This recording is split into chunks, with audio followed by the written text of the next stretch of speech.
The price of college has been a big topic in this election, both on the left. We have 40 million people in our country who have student loans already. And on the right. The first question I get always is student debt, and also why is it so expensive? Today's student debt is a staggering $1.3 trillion. But how bad is that for the economy and for the people holding all that debt? There's a debate going on right now, and some experts argue maybe it's not as bad as we think. I'm Kai Rizdal, and this is how the deck is stacked. $1.3 trillion. So, how did we get here? One reason for the growth is simply because many more people have been going to college. During the Great Recession, when the economy tanked, a lot of people couldn't get a job, so they decided to go back to school. And most people can't pay for school without taking out some student loans. In 2008, about 29 million people held student debt. By 2015, that was up to 40 million people. More people in school equals more overall debt. At the same time, the cost of college also went up, while state funding for higher education went down. But despite the rise in debt, some experts say that this idea of a crisis is overblown. Student debt is much smaller than mortgage debt, and so they say it shouldn't tank the economy. They also argue that for most of those 40 million people, taking on the debt is going to be okay. So let's take a look at those people.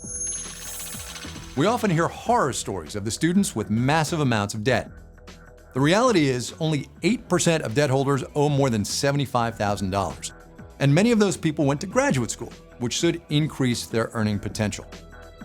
Then there are the majority of borrowers, almost 70%, who owe less than $25,000. Now that still is a whole lot of money for most of us, but on average, people with a bachelor's degree make around $20,000 more a year than those with only a high school diploma. So while it may be a struggle in the short term, chances are most will be able to pay it off. But then there are the people who are really hurting, people who took out loans but didn't finish school. Most of them owe less than $10,000, which might seem small, but they won't be getting the pay boost from a degree and yet still have to pay back that debt. And with bills to pay, interest accruing, and fees, they can get behind pretty quickly. For this group, the risk of taking on the debt might not have been worth it. But for the majority of us, the investment might be. Yet many of us don't feel that way. We know that because you told us. In our Marketplace Edison Research poll, nearly 40% of you said the education wasn't worth the debt. Why is this? Well, we're not anxious about college debt in a vacuum, right? We've got a lot of other economic worries on our minds. Take a look around the room and see what else you told us is keeping you up at night.